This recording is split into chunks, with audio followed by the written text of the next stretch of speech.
Well, it's time to talk a little NASCAR again, and I have to point out before we talk about this week's race, the Kobalt Tools 400. Love the names, by the way, which is here Sunday on Fox. You guys were both wrong last week about your winners, so we have to start there. Oh, yeah. In Phoenix, you were way off.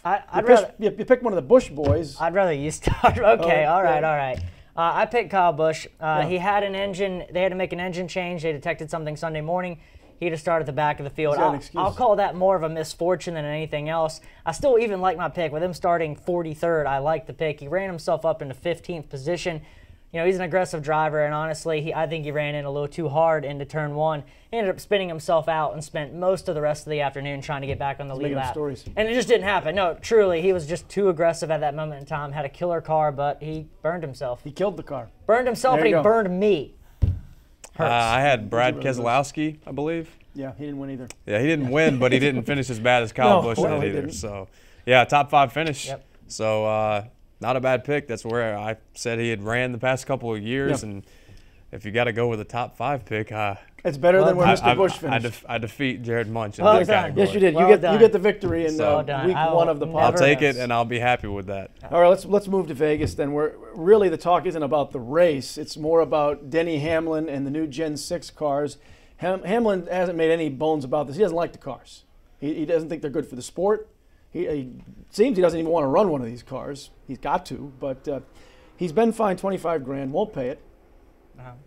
But where do we go from here? Because they're going to make him pay in one way or another. He'll get fined, he'll get suspended again, or something, anything. They're going to make him pay.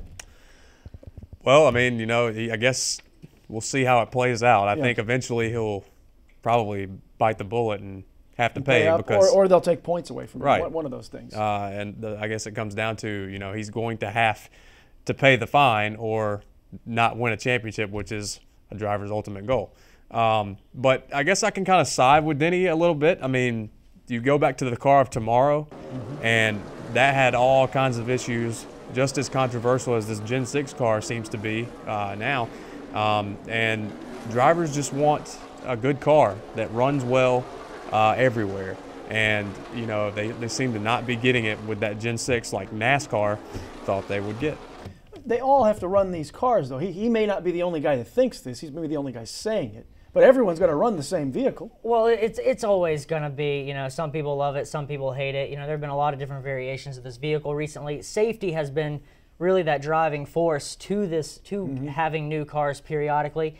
And so, you know, you got to think, if they're getting it right on the safety side, then how much are we really going to complain about it? You know, other than that, I love it. To be honest with you, I'm really excited about this car. Speeds have been fast so far 2 weeks in. I know we're a little delayed on the Las Vegas week of their speeds. You're not really sure how that's panned out. But it's been great competition-wise. They're better pack driving. There's none of this tandem junk at the super speedways. So I think the racing is more compelling in the pack. And also it appeals to more fans. When your car at home in the driveway resembles what they're driving out on the track, there's an appeal to the casual fan. When you look at the grill of one of those Chevy SS's and then you look out into your driveway and you see your Chevy SS, well, there's quite a bit of similarity, and I think people like that. So I'm in favor. Yeah, that was part of the rationale, I think, of rolling these things out, was making it appeal to the common person. At the end of the day, too, I mean, it's not like you've got this everyday middle-of-the-pack runner either. Denny Hamlin's obviously a proven driver, so if he's complaining, NASCAR's probably got to take a listen, but they've been doing it for a while now. And for anyone who is suggesting that NASCAR is restricting his freedom of speech, well, guess what? They're a private company. They can do whatever the heck they want. So there you go. That's right. So then they've worked many years to make it that way. So all right, let's get to the race then.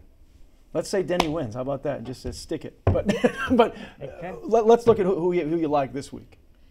Well, I actually like the Stewart-Haas team. You know, there's a guy in Ryan Newman and then Tony Stewart who won last year. I mean, Tony Stewart is my pick just to get to it, but these two drivers, you know, Ryan Newman has had top 7 finishes in each of the last 3 years.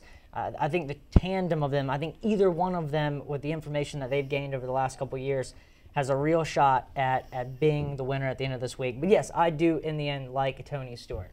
Tony Stewart, okay.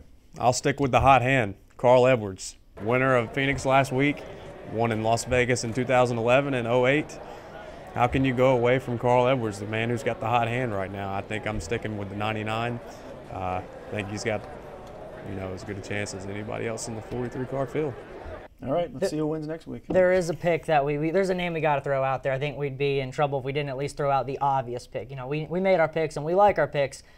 Jimmy Johnson, he won the 500. He's won at Las Vegas 4 times, including Can't go 3 wrong straight. anywhere with him. He can win anywhere he wants to go. He's going to win anywhere he wants to. So if you're sitting there thinking like, Jimmy Johnson's the obvious choice, well, you're probably right.